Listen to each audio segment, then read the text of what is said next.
Whether you're average or less than average looking, when done correctly, you will undoubtedly get quality gains through dating apps. Research shows that women are more likely to reach out to unattractive men than men are to unattractive women. When it comes to pictures, 80% is quality and a mere 20% looks. So if you feel that you're lacking in the looks, use the quality of the picture to your advantage. I discussed quality on a video I did regarding making a great online dating profile for guys. Click on the icon here or there, wherever it's at, to watch, and I'll have it under the description section underneath. Comment on your experience here, but many of us set up a profile within 1 or 2 hours and get our pictures to social media without much research. The problem is that dating sites are disproportionately stacked against men. It's a ladies' market out there, and if you're in your 30s or a Gen Z, the numbers are worse. Tinder has a near 2/3 male population, yet they boast that they own the market when it comes to Gen Zs. Bumble's ratio is slightly lower, which is 1.5 to 1 female. For more serious dating apps like Match and Hinge, the genders are even and their demographics are older. Past the age of 40, data shows that there are 86 unmarried men for every 100 unmarried female. By the age of 48, men start receiving twice as many messages that the woman does. Therefore, the older the guy is, the better the odds. A third of the guys that try online dating don't get to a single date. Many spend 20 hours on a site just to have one date. On the other hand, nearly 20% of couples getting married today meet online, and more than 50% of women stated that they would have sex on the first date, given the right circumstances. Up your game when building your profile. Approach it with the same level of intensity you would when you're applying for that badass position in your career, because frankly, the sky's the limit here. As men, we do not like getting our pictures taken, let alone selfies. There you go. We're uncomfortable in front of the camera and consider it as being vain. I get it. I was the same way. I hated it. My ex-wife used to have us do selfies on Snapchat. It sucked and felt immature and felt stupid. I had to learn to get comfortable behind the camera my way. You're building your brand here. No matter how good or bad looking you are, think of whatever your brand is and put it as if it's in a fashion magazine. Nice outfit, by the way. You're nerdy, GQ for nerds. You're a hiker, GQ for hikers. You're R&B, GQ for R&B. You're rock and roll. You get the point. Have someone you trust and has attention to detail take the pictures. If you're a parent, have your children get involved and ask them to take the pictures.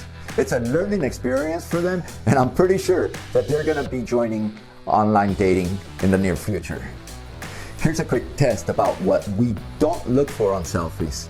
Tell me what 3 things are wrong with this picture that a female can see right away. It's a selfie, so the picture is chimeric, meaning that it's inverted. Look at my right hand. Bam!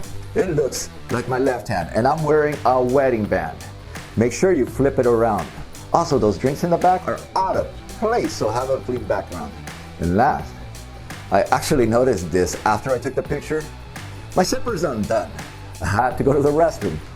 What can I say? It's those details that will kill your profile, so invert it, fix the lighting, and crop out the other stuff. This is your introduction to them, and they own the market. Therefore, image and brand is all you really have, and it accounts for much more than looks. Add a picture that serves your personality, like do's and don'ts on dating. It gets lots of attention and makes them laugh. This one says, if you do this on a date, you're awesome. Hug, smile, laugh, be vulnerable, dress with a purpose. If there's a song in the background that you like, go ahead and sing. I'll join you. And be you. Really, be you. It also says possible deal breakers. Wearing a mask throughout the entire date, flip-flops, or athleisure. Talk about your cat. I'll pretend to be interested if you're hot, but after a while, I could only pretend so long no matter how hot you are. And last, the deal breaker, not being yourself. I mean, literally not being you. The point is to add something that shows your personality. So your profile is ready and it's time to start. Know that it's time consuming, and assuming that you got the correct pictures and have a badass about me portion, whether it's Bumble or Match, you're gonna start reaping the benefits almost immediately. Expect the average female to be communicating with 3 or 4 guys already, so during the early parts of communication, time's against you. When you communicate, 40% of the time, the female will suddenly stop messaging you. The longer you wait to get their number and meet with them, the odds stack up against you. Think of online dating as a shotgun approach rather than a sniper approach. You don't want to invest too much time during the introductory phase until you meet them.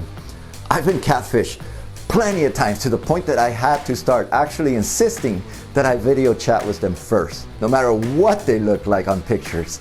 There's nothing more disheartening than spending hours on the phone texting and talking to them, only to meet them and they're not who they say they are. It's usually the pictures are well filtered or them sharing older pictures of them, only to show up and leave you wondering, what the fuck? The average guy takes 34 messages before they ask for the number, just to continue texting on phone. You, my friend, need to get in quick and meet them quicker as well. Here's a real life example of how a conversation might sound like in Match. Notice that I asked for their number on the third message. This is common, and often the female is relieved when you ask for them.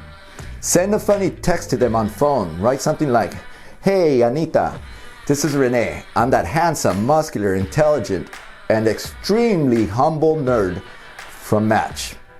Thanks for sharing your number." Send them a familiar picture of you, because I can guarantee you that if communication is not constant, online dating has a short half-life and they're gonna forget who you are. When communicating, keep things short, interesting, and playful.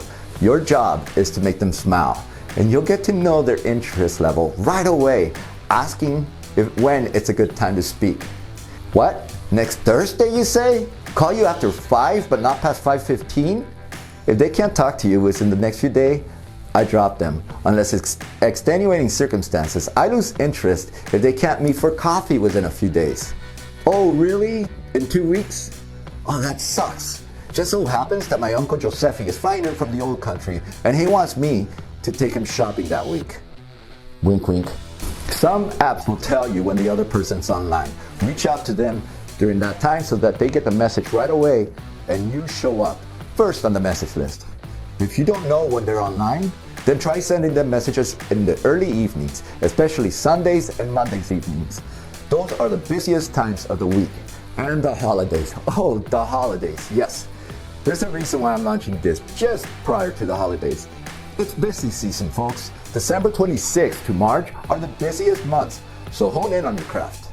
Before I continue, if you like what you heard, press that beautiful like button, because when you like a video, it tells YouTube's algorithm to recommend this video to other gents just like you.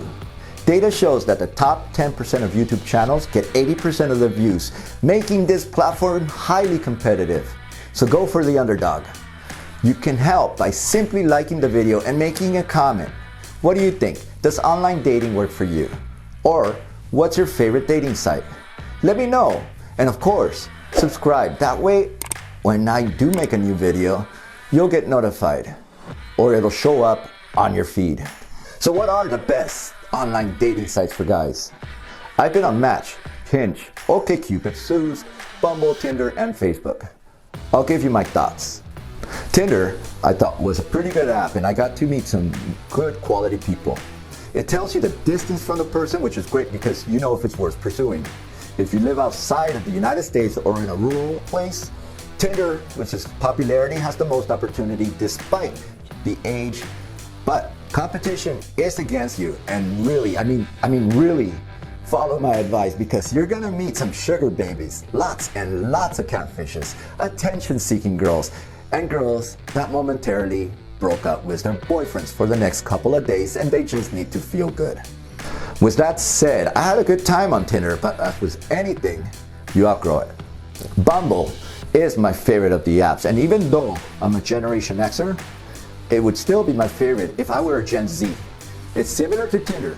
You know the proximity to the person.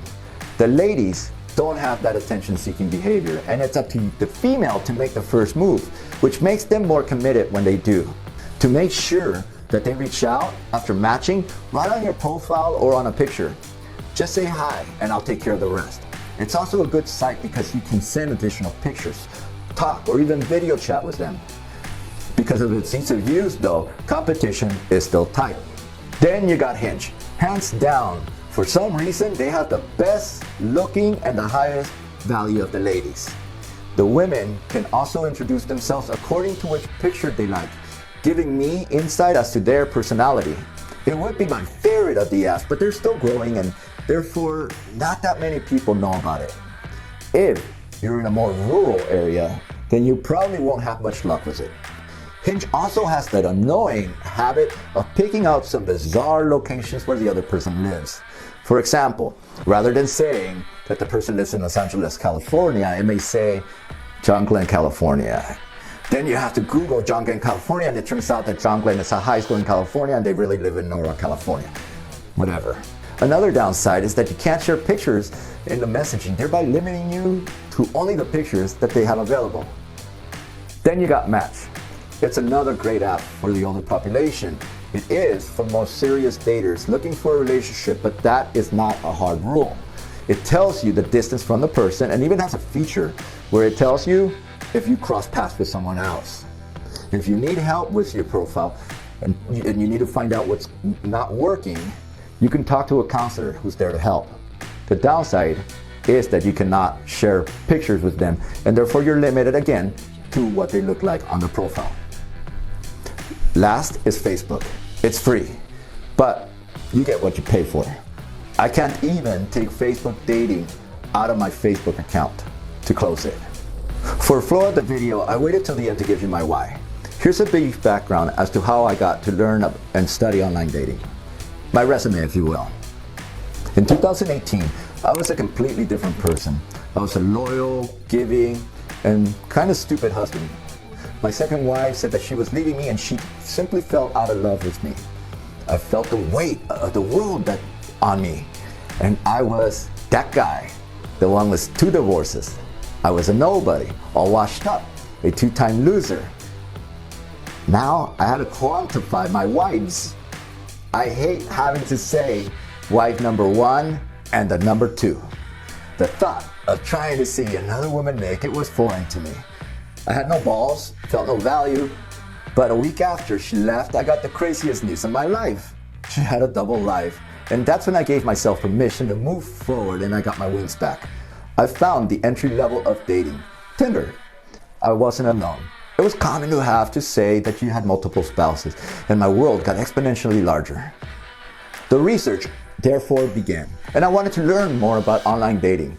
I studied it personally, read books, spoke to relationship coaches, and joined the top dating apps. I got the crazy idea to start a small YouTube channel for online dating that later turned into a channel on fashion, fitness, and dating.